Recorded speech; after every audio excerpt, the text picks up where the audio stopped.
Buenos días.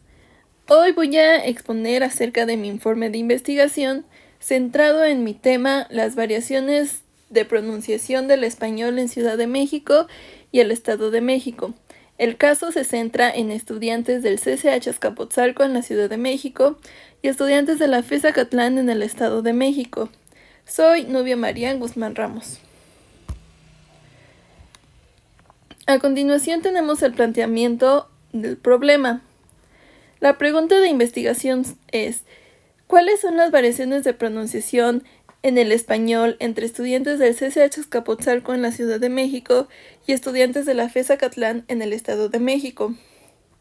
Como respuesta formulé la hipótesis y es: las principales variaciones en la pronunciación de los estudiantes del CCH Azcapotzalco con los estudiantes de la FES Acatlán son los elementos suprasegmentales, que es el acento, el tono y la duración. Como objetivo general de la investigación tenemos que es identificar las variaciones de pronunciación del español en la Ciudad de México y el Estado de México a partir de la lectura de un texto entre 4 estudiantes de los primeros semestres en el CCH Azcapotzalco con otros 4 estudiantes en los últimos semestres de la FES Acatlán. Esto sin distinción de género, es decir, que no importaba si eran mujeres o si eran hombres. Como objetivos particulares, el primero es presentar el marco teórico de la investigación. En segundo lugar, es describir el contexto sociolingüístico de la Ciudad de México y el Estado de México. Y como tercero, explicar el enfoque metodológico utilizando en la investigación. Y por último, es explicar los resultados obtenidos en el análisis de las variaciones de la pronunciación del español en Ciudad de México y en el Estado de México. Ok, como principales razones por las que se eligió el tema investigado, es a partir de estudiar el cómo se manifiestan las variaciones de pronunciación, el cómo se desarrolla, más bien, desarrollar una mayor comprensión del entorno lingüístico, del cual muchas veces no estamos conscientes. Después, es aportar información sobre los entornos geográficos cercanos y sus diferencias en pronunciación en la población juvenil. Existen otros estudios acerca del tema, pero no como tal centrados en la población juvenil. Entonces se podría lograr actualizar esta información y también crear unas nuevas perspectivas sobre el español mexicano. Ok, la estructura del informe es realmente simple. Es a partir de una introducción donde propongo los porqués de la investigación, cuál es el enfoque, cómo se va a lograr, en sí todo lo que viene en la introducción.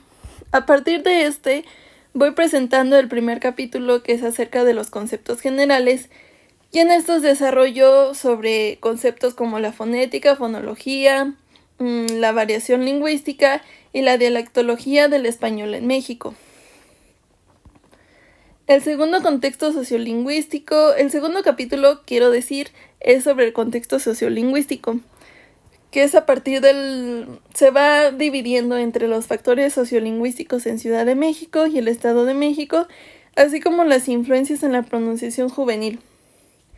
El tercer capítulo, que considero que es el más importante en todo el informe de investigación, es acerca de la metodología, donde explico cómo se llegó a la investigación, cuál es el tipo, el enfoque de esta, los procedimientos que se hicieron, cómo establecimos el grupo de estudio, los instrumentos de recolección que utilizamos, los datos que obtuvimos y al final lo que es el análisis de datos, los resultados y la interpretación. Como ya en la parte final, es a partir de las variaciones de la pronunciación del español en Ciudad de México y el Estado de México. Este capítulo se construye a base de los datos obtenidos a partir de nuestra recolección de datos. En cada uno pues hacemos énfasis en el acento, en el tono y en la duración. Y finalmente ya es son las conclusiones. Estas conclusiones son en general acerca de el informe de investigación, tanto como de los resultados. Y obviamente se ponen las fuentes preliminares, tanto las fuentes de primera mano como las fuentes teóricas.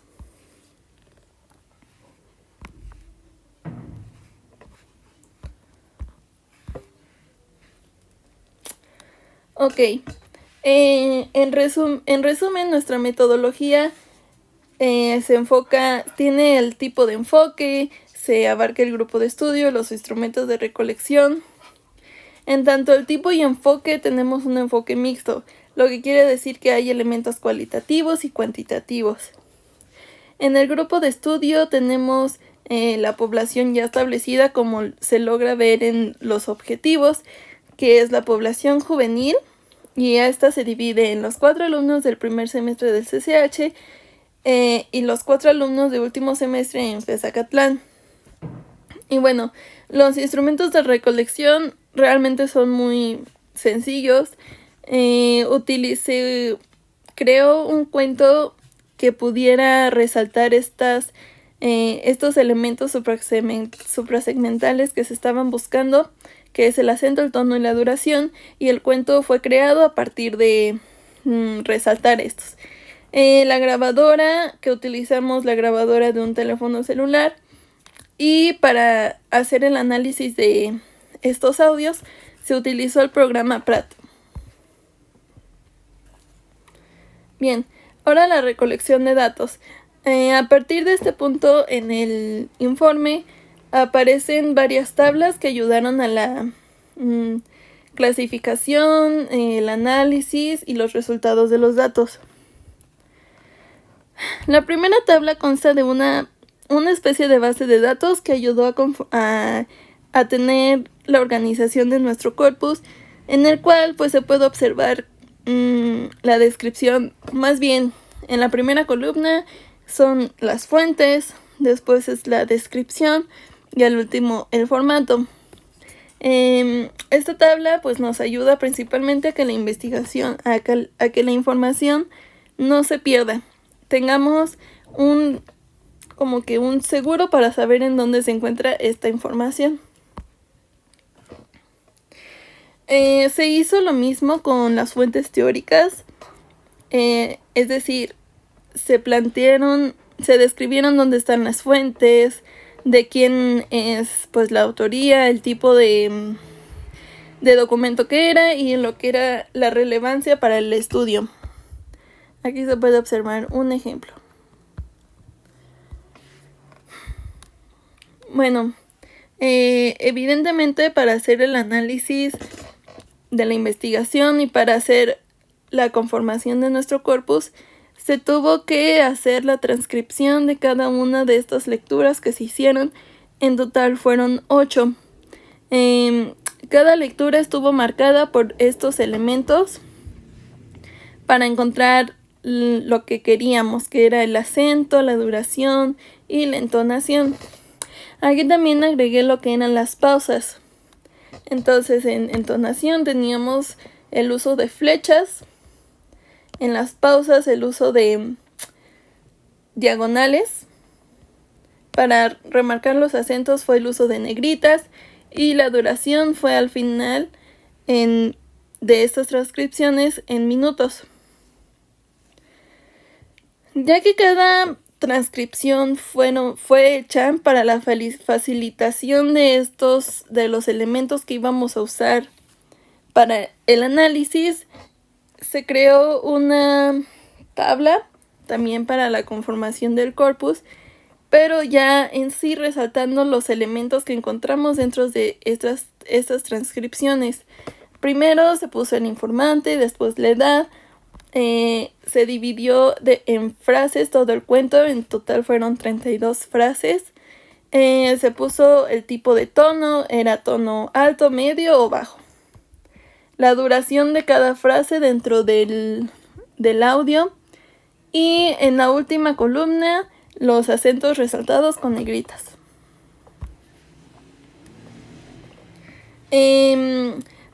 Para la facilitación del análisis del corpus, Para la facilitación del análisis del corpus y como para saber bien cuáles eran los resultados concretos, se elaboró una tabla en la cual se pueden ver las conclusiones y los resultados a los que se llegó dentro del análisis de todos los audios y transcripciones. Entonces en las tablas fueron puestos los resultados. Se dividió entre la población del CCH Azcapotzalco y la población de la FES Acatlán. Cada uno, pues, los resultados en tanto el acento, el tono y la duración.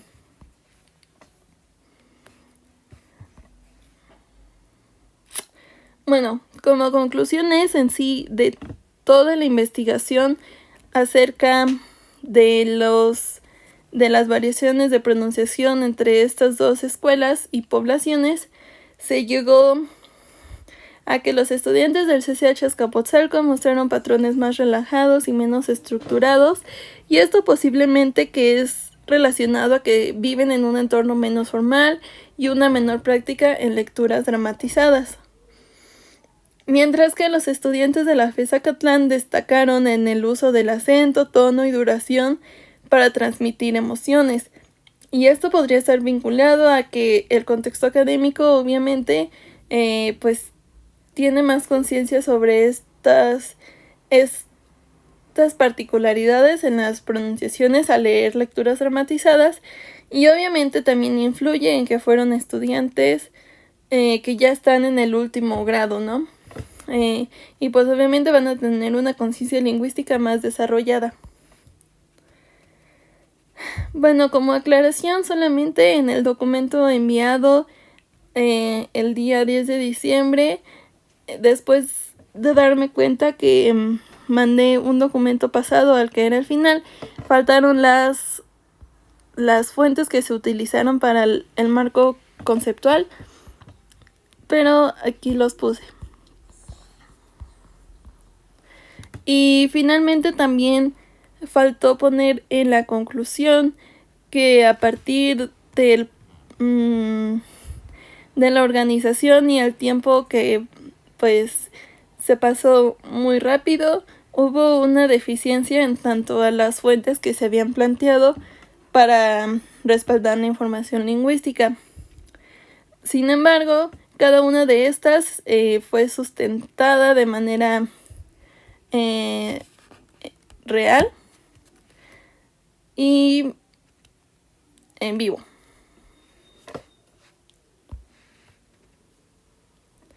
Y esto fue